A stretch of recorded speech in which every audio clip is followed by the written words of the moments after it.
Hey everybody, thank you all for joining the Apache Pinot meetup. Today's meetup topic is native text indexes and like operator. Our presenter is Atri Sharma. I'm going to bring him out shortly. I just wanted to give you some basic housekeeping rules here. So, you guys were watching this on YouTube. If you are watching this live, you are able to ask questions directly in the chat. There is a little bit of a delay. So, if you have questions throughout the presentation, feel free to ask. We will also have some folks here from the Apache Pinot contribution team that will be answering some questions. So you feel free to ask whenever. We will also have a Q&A after Atri's presentation as well. And, if you like the video, obviously give it a thumbs up. And if you are not watching this live and you're watching it after the fact, feel free to join the Apache Pinot Slack, where you can ask any questions in the Slack, or you're able to also ping Atri directly, like our presenter. He's also very active in the Slack community.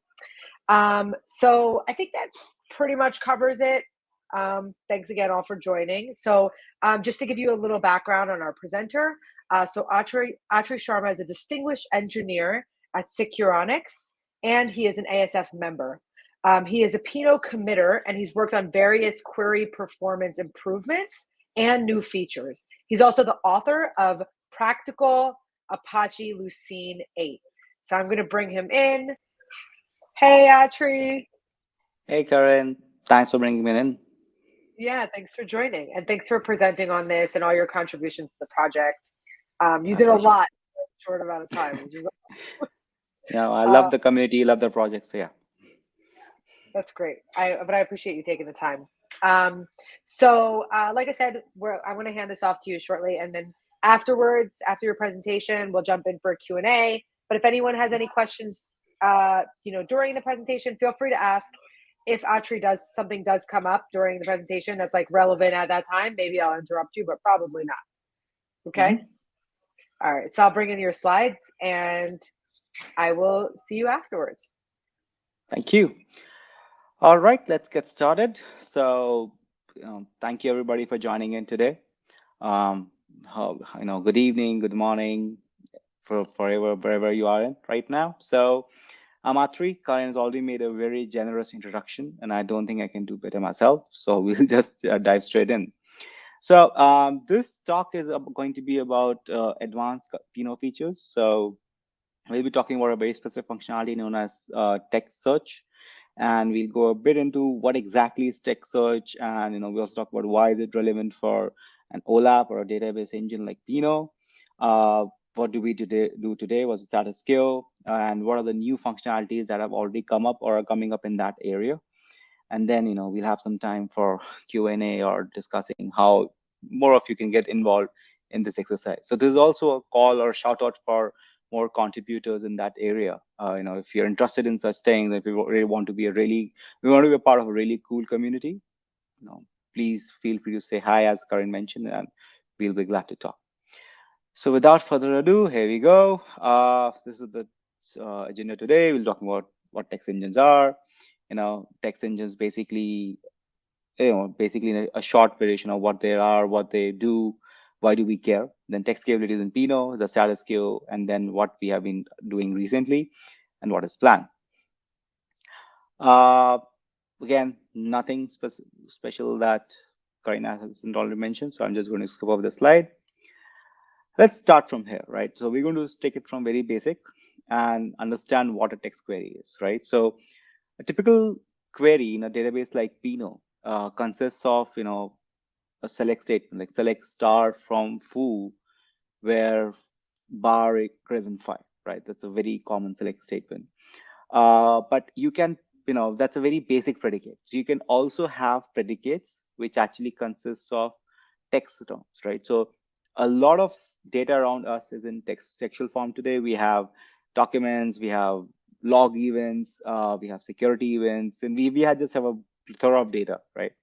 So in Pinot or in other text engines, what happens is that you can actually index that data and you can perform a variety of text queries. So example are like what I said now, normal term queries, for example, bar equal to high, or regex queries. You can actually specify regex regular expressions and they can match specific documents. Exact term matches as we talked about. Wildcard queries, where you actually specify wildcards as a part of your word. Fuzzy queries are queries like, I want to match this word within a edit distance of 3. So something like that, right? So those are typical text queries. Uh, Good, if you've worked with databases before or a variety of databases before, you would see examples of the second statement, foo like something or foo like AA percentage, right? So most standard databases support that. And most RDB, circulation database, do support that. And that is the ANSI SQL standard for text queries. So, like is basically what you use when you want to specify a textual match for a given term or given field. These kind of queries are typically hard to solve just by using inverted index. You need more than that to actually be solving these kind of queries, especially if the query is complex, or if your corpus of words, the set of words that you actually have in the system is pretty large, right? So that's why text queries are interesting in that form, because you can't take a B tree and solve a text query efficiently. So there are various ways of solving a text query, but we'll be focusing on one specific data structure here, which is called the finite state transducer and the finite state automaton. So typically, what happens is that you have, let's say you have an inverted list of documents, right? And you have, let's in Pinot jargon, we have dictionary associated with them. Now, if I want to index certain terms, right, and I want them searchable specifically for text queries in the later half, right?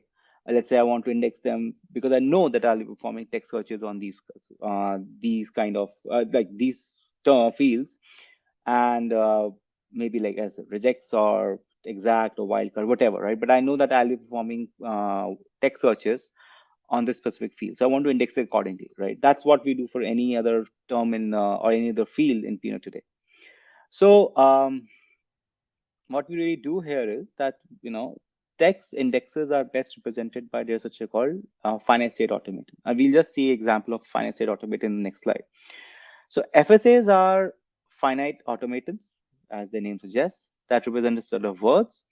FSTs, which is known as finite state transducer. I'm sorry, I missed the full form here, but the finite state transducer is just a FSA with additional output symbol, right? We'll get into examples of all of this, so don't worry if you don't get a hang of it yet. But if you're aware of the data structure trie, which is pretty common when dealing with strings, you can think of FSA or FST as a compressed trie. So it's really not a trie, but it looks like it, or it functions in pretty much the same way. And if you've ever worked with strings before, string algorithms before, like basic algorithms like Ravencap or Morris Pratt or Boyer Moore, you would also come across state automaton based string matching, right? Which is actually, in a way, that and the combination of tries is the basis of this entire FST phenomenon, as we'll see in the next slide. So this typically is FSA. Again, apologies, the image got cut a bit and I did not know how to edit it. So we'll have to do with what we have. So let's say I have, text index where I have index 4 words, which are written in the right corner, right top corner, which are AB, AC, BC, and BD, right? So now this represents a typical FSA, finite state automaton, that I can build from these words. So there's a start state. Then you go to A, right? This is the root word, which is A. And then from there, you have a path to B, and then you have a path to C. Then similarly, you have a path from the start node to another root word, which is B. Then you have a D and you have a C, right? Typically, these states are maintained in a lexicographically sorted way inside the state, inside the root state. And also, states are not maintained this way. They're more optimized, they're more compressed. But this is a blown up version just to explain how FSA looks like when you actually index typical words into it. And FST is nothing more specific, but it is just the same thing with additional output symbols. So in our scenario, in Pinot jargon, an output symbol is basically a dictionary ID, right? So think of it this way. When I'm searching for a word, right, and I'm searching for a specific word in a field, what am I looking at? I'm looking for document, that basically, or like, dictionary ID that matches this specific word or words, right? So if I specify a regex query, I want all the dictionary IDs that actually match, that actually have words which match this regex, right? So then I can use those dictionary IDs and actually look at the dictionary and get those documents out and do whatever I want with them, right? So because this is an index, I want to take results from here from my query and then process them further. So in our case, the output symbol is a dictionary ID, and this is pretty pertinent, and also was a motivation for some of the work that happened in this area, as we'll talk about. So I hope the concept of a FSA and FST is clear till this point, and it's actually pretty simple. Yeah, again, a lot of work goes behind optimizing these structures, and when you have a million words in FST, it gets crazy. You have to go off heap, you have to maintain pages, segments, all of that. But the essential concept remains what we have on the screen right now. Let's go next. So how do FSTs enable text engines, right? And this is, by the way, this is generically applicable, right? So if you work with any other text engine, like for example, Elasticsearch or Solar or even Vespa, all of these actually have this at the crux of their search strategy, right? In fact, you'll see, and if you open Apache Lucene, which is at the heart of Solar, Elasticsearch, and a lot of other texture engines today, like Amazon Trout Search and whatnot, they all depend on this entire concept, right? The FST is the heart of the actual text matching. And then on top of it, you have inverted indexes, or you have columnar stores, or you have, multidimensional trees, which actually help you navigate different kind of queries or help you augment what you've gotten out of FST. But the concept of the FST remains the same. So what you're seeing here is not just applicable to Pinot, it's applicable to any self-respecting search engine that is following the standards of typical information retrieval. So FST enabled text engines by what we just described, right? So you basically, as data comes in, you index your corpus in multiple FSTs. They actually get serialized. They get stored as a part of your on-disk index. Then they get loaded when you have to serve a query. Depends on the text engine as to how it loads the segments. Is it loading everything in one go? Is it loading segment by segment? Really depends on how you want to store it. But the good thing is that FSTs are disjunctive. That means I can actually have multiple FSTs representing the same set of words or different set of words, and I can do the same query across all of them and have distinct results. There's no cross overlap between two FSTs, which is a very essential principle of state automation. So then, basically what happens is that this FST gets loaded. It works with conjunction of a query, identifies the paths within the FST that are relevant to this query, identifies words that match the given query, and then returns back the results, right? In case of a finite state transducer, you'll get back the output symbols for the paths that actually match the query. So for example, if I had a FST, let's go back a couple of slides. Let's say if I had a query in this FST for BC, then actually I get one result back, which is the output symbol for, which is represented by the output symbol for the node C on the BC path. So that is how it works. But again, it is not that straightforward because typically queries are not that straightforward, right? Queries are rarely of the term where I say field one equal to foo, right? That's great, but people don't do that. People typically have wildcard or regex queries are very popular, or fuzzy queries, right? So that's where things start getting interesting, as we'll see. So you can see here an example of a regex query, right? So in my horrible handwriting and drawing skills, please apologize me. What am I saying? My apologies for that. Don't blame me. It's 11 p.m. at where I am. So you have a FST on the left, which is representing words A, B, A, C, B, C, B, D, and A, C, E. And on the right, you have a query which is A star E, right? Now what happens is that in most text engines, the query itself gets compiled into a finite state automaton, right? So a deterministic finite automaton, not a finite state automaton, a deterministic finite automaton. And then you use that automaton to traverse the FST. So this actually gets very interesting because you can see, right? So basically now you have a start node. For the A star E, you have a start node. Then when the symbol A comes in, you get a repeat node, and you keep repeating on that until you get the symbol E, right? Again, this is a very rough approximation of what a real automaton look like, but you can get the idea, right? So if you get an E, and otherwise you just keep, taking the symbols in. So let's see how this query represented by this automaton works on this kind of a FST. So the first step is, so a query is formulated in automaton. Then automaton is to navigate the FST of the source documents. If the automaton reaches at the end using FST states, we have a match. So let's see an example. For example, so you can see the base automaton is on the start right now. It looks at the word A, right?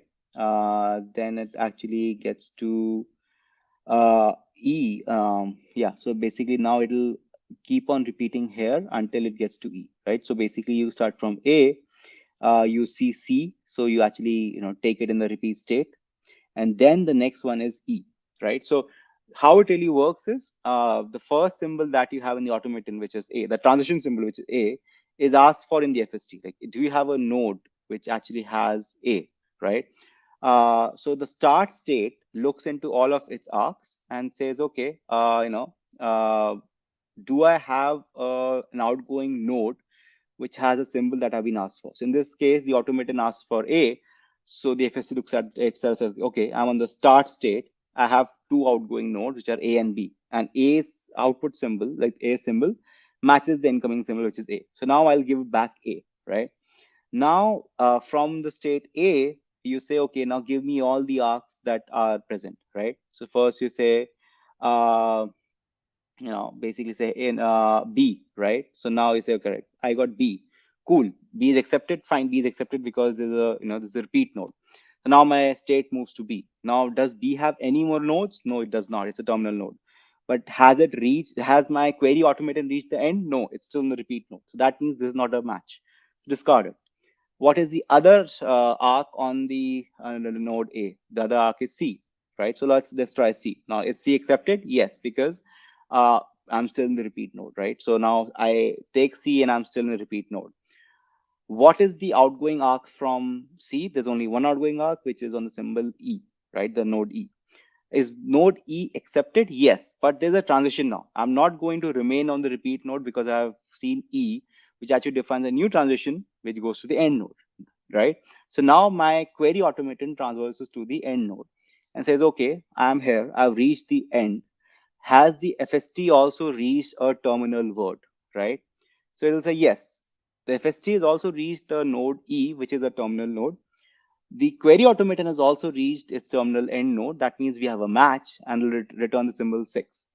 In case the FST did not have ACE, but instead it had ACED, then there would not be a match, because even though the query automaton would have reached its terminal, the final state at ACE in the FST, but E would not have been a terminal node. It would have been an intermittent node with some outgoing arcs. And even though it had some outgoing arcs, it could be a terminal node, but it's not, because that means the word ACE does not exist in the FST. In that case, it will say that, okay, the query did not match this word, and we'll continue as with for the earlier one. So, just wanted to give you an understanding of what FSTs are, how text indexes operate. And now that you understand how this works, let's get into, how text indexes are done in Pinot. So previous to the work that you're just going to describe, text indexes are basically sidecar indexes to the main inverted index. So if you have used Pinot, you would have definitely created an inverted index.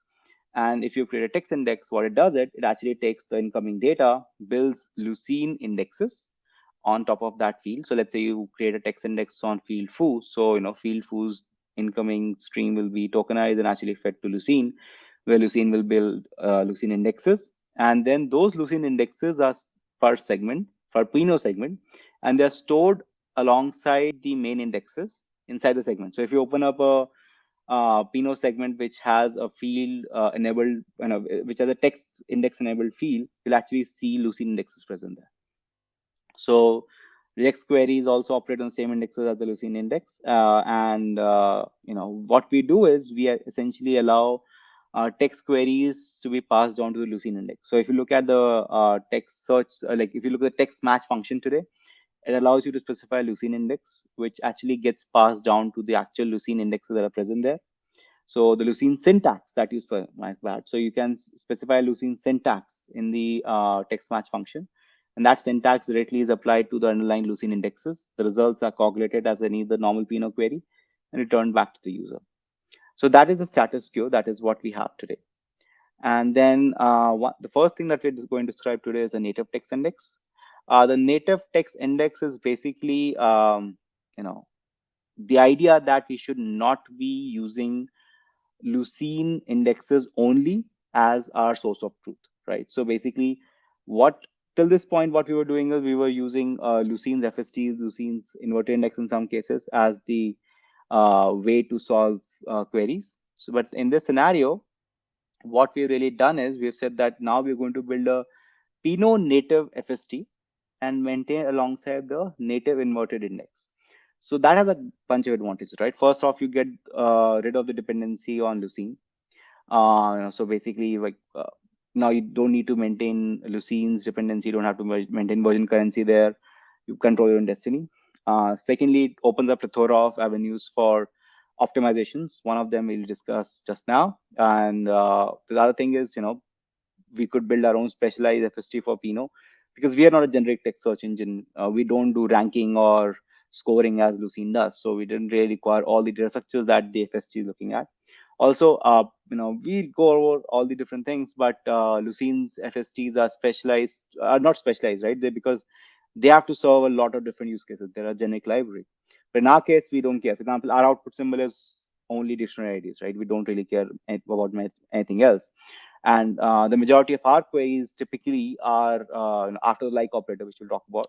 After the like operator, majority of our queries are going to be prefix and suffix queries. And there are ways to optimize that within FST by maintaining some extra pointers. So, we actually did that in this specific scenario.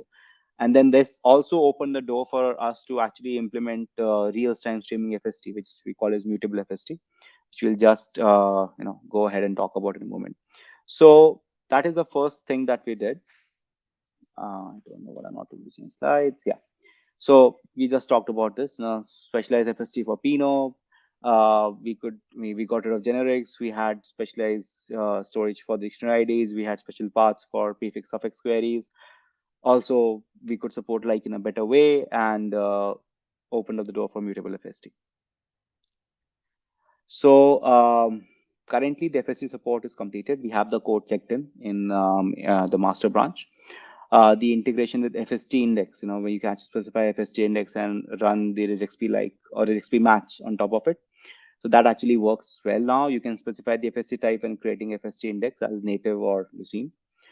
And the wiring for inverted index for text queries, basically, the text index operator using the FST index is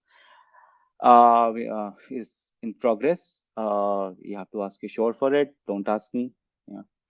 And wildcard and fuzzy query is something I'm working on right now. That's an interesting one because there is a way in which you can actually build one query type and use them for both wildcard and fuzzy. So that actually works directly on top of the automaton and doesn't require you to reinvent the wheel for each of them. So I'm exploring that right now, but I think in a couple of weeks, well before the next Pinot release, we will have wildcard and fuzzy query support on top of native FSTs. So as I said, right, one thing we did do for the native FST was to specialize it for Pinot, which also meant adding some tweaks for suffix and prefix queries, right? Because if you do a like, then you do like star A or A star, something like that, right? So there were some short circuits. There were actually some symbol state maintenance. We can go into details in offline conversation. Otherwise, we get too technical. But you can see that for specific for like queries, the native FST index actually beat the Lucene-based FST index in a significant manner. So the x-axis is actually the iterations. The y-axis is actually the latency. This is for a pretty small query on 1,000 words. This is actually generated from the standard benchmark that is actually a part of Pinot. So if you go to Pinot Perf and look up the benchmark FST. There's this the benchmark that you can run, and you can see these numbers for yourself. So essentially, what we're seeing is that for our type of queries, for what Pinot cares about, there's a significant bump up compared to Lucene just because of the fact that we have gotten rid of what we did not require in Lucene, and we specialize for what Pinot really cares about. So the next one is basically the like operator. I know we've referenced the like operator a lot in the last few slides, but we'll get in details now. So currently, not currently, before the like operator, the text abilities offered by Pinot were covered by two functions, regex pre-match and text match. Regex pre-match, as its name says, takes regex and actually matches it across whatever field that you want to. Text match allows Lucene syntax to be passed in, like Lucene query syntax, and applies it directly on the field or the Lucene index that is associated with the segment. ANSA SQL actually defines like operator as the standard of text search. So as a part of the text engine enhancements, we also added the like operator support to Pinot. Like operator is actually pretty simple. The like operator syntax that we support is pretty much what any other database supports. So you have you have exact match, like ABC. You have a prefix match, you have suffix match.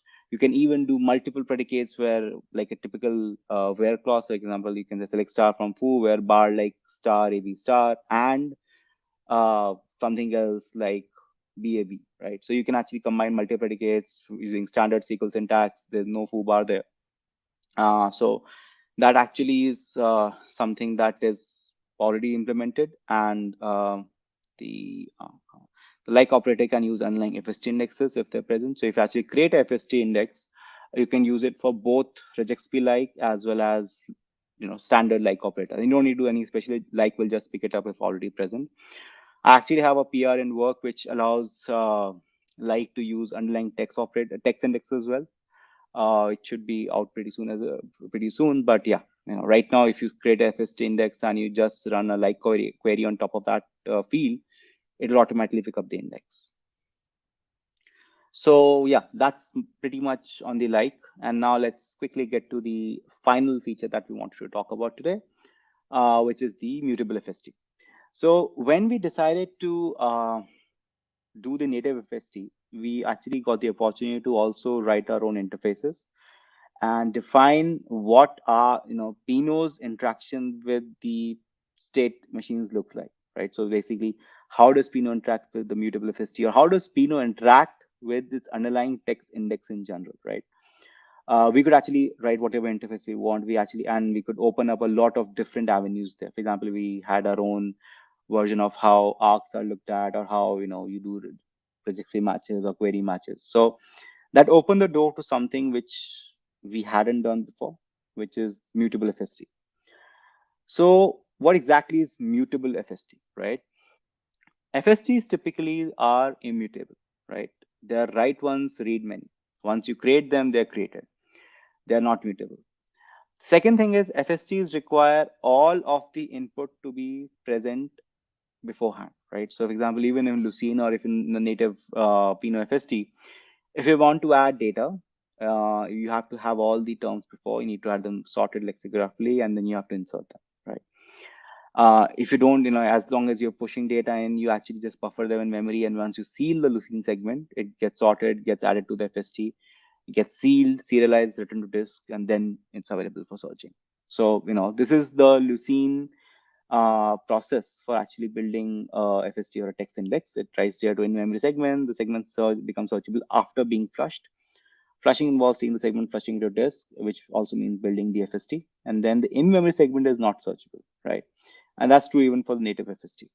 So what that really means is that if Pinot or Lucene or subsequently no other text engine or no other database actually has the ability to do real-time full text search. So as I'm streaming text data inside my system, I cannot perform full text searches on top of it because there's no way. I have to wait for if I'm using Lucene, I have to wait for the segment to get filled up or reach its threshold or reach its time threshold, whatever, seal it and hit it to disk. And only after that will my searches start picking it up, right? So Lucene has something called as near real-time search, but it's not really real-time because, as I said, the in-memory segment in Lucene is not searchable. Few years back, there was a proposal to make it searchable, but it never really materialized. So as of today, we don't have that. Lucene does not have that capability, nor does any other mainstream text search engine. So what we decided to do was a bit ambitious, and we decided to invent, this is Mutable FST. So Mutable FST is very interesting. Um, if you've understood FST till this point of time, as I said, you basically require all data to be sorted. But as we described FSTs, it is not mandatory. Uh, Typical FST implementations require this data to be sorted and present because they can perform serialization optimizations, and they can perform a lot of, they don't have to do a lot of weird things that can get expensive when building FST. So if you look at the surrounding papers around FST, the cheapest way of building FST is with pre-sorted materialized data set, right? But if you're actually dealing with an in-memory FST, that is not going to live for a very long time, right? I mean, mutable FSTs are not supposed to be long-lived. They're only supposed to be there as long as the segment in memory is open. As soon as it gets flushed or sealed, and I'm saying segment, I mean Pinot segment, you basically are going to convert that mutable FST into an immutable FST, like a standard FST, and store it alongside your text index. So that text index is regular. You can compress it, you can optimize it, you can do whatever you want with it. So what that implies is the mutable FST is not going to live for a very long time. So what that also means is that we can actually deal with the fact that we might not be super optimized in terms of adding words to the FST, but if we are able to surface words as soon as they hit the FST, right? Imagine if I'm adding a single word ATRI to the FST, and you on the another thread, you're actually doing continuous searches, right? Let's say you're searching for A star I.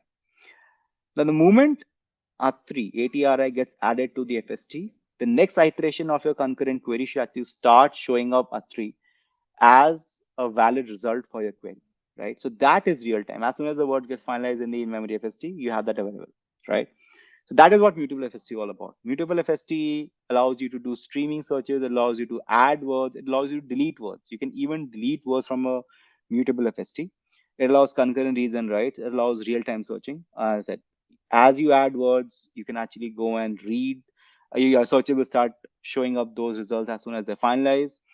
You can have multiple concurrent readers read from the FST. You can have like 5 readers perform different searches at the same time, and they will all have a real-time experience as the data moves in. There's no flush required. There's no wait time. You don't need to do anything fancy there. Just push in data to the mutable FST. Everything works out of the box. So mutable FSTs are basically enablers for streaming full text searches, right? And that allows us to actually make text indexes closer to the other indexes in Pinot, because all other indexes in Pinot are real time, so it's searchable. Text search was not. So now with the mutable FST implementation, we will have this capability very soon, where text indexes also become real time searchable, and the rest of the process does not break. As data gets older, as segments get sealed, the FST will be serialized into the optimized, offset based immutable FST that people are used to. So there'll be no impact on your storage size, on your on the storage size for your typical segment. And the rest of the process looks the same, but there's an additional component of the in-memory data also being searchable. So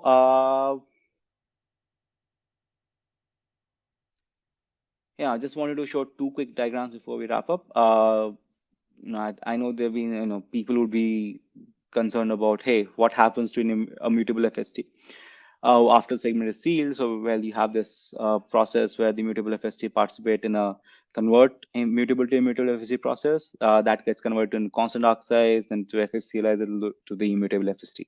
So this process basically shows how a mutable FST gets converted to a native immutable FST. And these are actual classes. If you look up and open up the Pinot source code, these are actual classes that you will find. So why I'm showing this diagram is because if you had any concerns around, how does mutable FST get serialized? This is how it works. works. And the second thing is, if you're actually interested in getting into more nitty-gritties of, right, how does it actually work, these are the classes to look at, right? These actually you can see how exactly does this implementation work. The last one I wanted to show was basically an end-to-end flow of how mutable and immutable FSTs come together to provide a holistic search experience in Pinot. So, these are multiple threads that are going in. So there's a new word that comes in. The streaming FST index creator actually pushes that word into mutable FST. Then the query, which is running alongside, actually goes to a segment index reader. There's a native text index reader that actually spans the query out across the mutable FST as well as on-disk FSTs, right? So your query actually goes across both of them at the same time, and the results are correlated, like what we do today, right? So basically, there's like one FST that gets fetched for the segment, and then there's an in-memory FST. You get results from both, and you just put them together. There's no merge operations per se because we don't have ranking, but you just get both results together, merge those lists, and you have the final like dictionary ID result list. And then when the segment seal happens, then the mutable FST actually participates in the mutable to immutable FST conversion. As I said in the previous slide, there's a class that actually does that. Here, if you look at the FST serializer class, and then that FST actually gets converted into an immutable FST, gets optimized, and goes to the on-disk segment. So that basically is an end-to-end flow of how how a mixture of a real-time streaming as well as a historical text index search looks like. There is no user-facing change, so I mean, you don't really need to do anything to be enabling mutable FSTs. The data was always there; it's just searchable now. And beyond that, you can actually use the native text indexes using configs, and there's more coming. The mutable FST will now also be used for native text index creation. There is a lot of work. Basically, we need to have a text operator on native text indexes. Right now, it's supported for FST indexes, but not text indexes. We need to have wildcard, fuzzy, and queries, wildcard and fuzzy queries. We need to have this entire end-to-end integration tested, run on multiple customers. If you have a large Pinot integration or a large Pinot setup where you use text indexes, please reach out. We'll be more than happy to help you set this up and test it. And there's a lot more, right? I mean, FSTs really open up, like native FST open up a plethora of opportunities for us. So we can actually think about cursor look ahead, or auto completion of column names, or doing our own tokenizer if we want to. There's these kind of automatons really open up the possibility in terms of what we can do. So another ask is to actually think about more crazy stuff that can be done with these potential opportunities. And yeah, anytime if somebody is interested in understanding more about this or contributing or just have some crazy ideas or just criticize what we've already done, feel free to reach out on the Slack channel, ping me directly, or just email the dev list. Really more than happy to talk about it. And yeah, I think there's a huge opportunity for Pinot to become leader in the tech space as well, because it already is a leader on the OLAP front. So for people who actually want text indexes, this is a great opportunity. So yeah, I'll end it here, and then thank you everybody for being here, and then I'll just take the Q&A. That's awesome, Atri. Thank you so much for contributing this stuff and also for presenting on it. It's really awesome. It was very thorough, I think. Thank you. So we'll jump into Q&A now. So if anyone has any questions, there is a slight delay, so please write your questions now. And then we do have some couple questions that came in. I think that there was this one from Umang, I guess, if pronouncing it right, but you already answered this one, right? Yes. Is native text index is already available in Pinot? Yeah. So Umang, it's already supported. So you have the FST implementation there. You have the FST index firing up, and what we're working on right now is basically supporting the native FST for text indexes. So you can also do like bigger text queries on it. So yes, the implementations there, the index support is you can go and use it there, but there is more work coming. So I would say it is done, but it's also work in progress. Thanks. Awesome. So we do have some other questions. Like I said, if you do have questions, please ask now. So Mayank asked, curious to learn more about how consistency of read writes are maintained when FST is being mutated. Also, what is the granularity of the locks? Thank you, Mike. That's a great question. Uh, so that's an interesting one. So, if the locking comes in when you actually have multiple writers to the FST. So, if you're not having multiple writers, if you're a single writer and multiple readers, then there's no locking involved because internally, Mutable FST actually builds immutable segments. I know that's basically like a antithesis, but there are immutable segments that are built inside, like immutable small segments, and that allows reads to happen concurrently without the writer being involved. If you start doing deletions, then yes, there's a lock involved. You actually get a lock and you start deleting those segments, and there is a performance hit. Depends on how many words you're deleting or how long the word is. Typically, it's not a lot. We haven't seen a huge degradation for deletion, but that is not a problem for Pinot because our segments are anyways immutable, right? So, I mean, from our perspective, mutable FST is not mutable in true sense. It is mutable in the sense that you can continue to add words after it's being built, but we don't really, it also supports deletion, but we don't really delete from an in-memory segment. So from our perspective, that really is not a concern. But yes, if you do delete, you take a lock and you do see a 5 to 10 percent performance hit for a single word deletion. In case of ingestion as in inline mutation as well locking, we don't really lock as it unless you actually have multiple writers. But if you do, you can, and if they're long words, you can actually see a performance hit of up to 15 to 20%. And in case of inline mutation, no, inline mutations typically don't have a lot of changes. The only scenario is, again, if you try to delete a word at the same time, as well as you're trying to add a word on the same path, because FSTs have multiple paths, right? So the lock is not a global lock.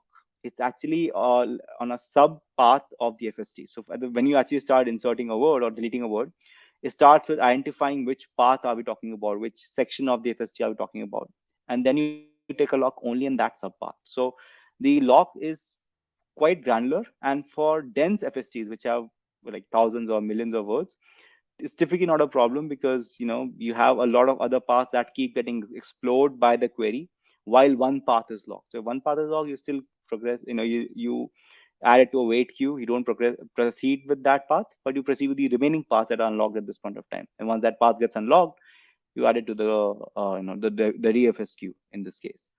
So yeah, locking is typically not a problem unless you are doing a lot of concurrent writers. And for Pinot, I don't think that's a problem because we don't do concurrent writes on single segment or single index. Cool. Another question from Mayank. Also curious is if there's any perf results on the performance hit on ingestion due to inline mutation as well as locking. I think I answered that as a part of earlier. So if you're actually doing like right.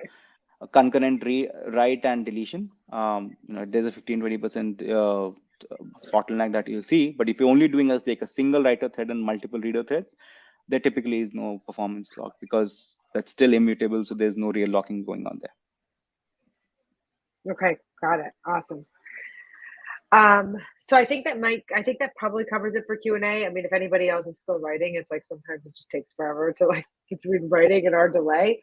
But if anybody has any other questions, if you're watching this live or afterwards, doesn't matter. We can jump into the Slack. Atri's there, and there's also some other folks that are working on the Apache Pinot project that can also answer and help out. Yes, Mayank is a mentor, so he definitely knows he knows everything about this specific project. So if you do manage to get him to reply, it's pretty amazing because he knows in and out of this project and he has some great ideas. So yes, please feel free to reach out to him or me or anybody on the Slack channel. That's awesome. Atri, thank you so much for taking the time. And again, everybody, thanks for joining. Please, if you like this video and you found it valuable, please give it a thumbs up. And yeah, I think that's it. I guess we'll see each other in Slack. Yes, thank you so much for having me. It was great fun presenting here. Yeah, thank you. Thank you so much. All right, I'm ending the broadcast. Bye, y'all.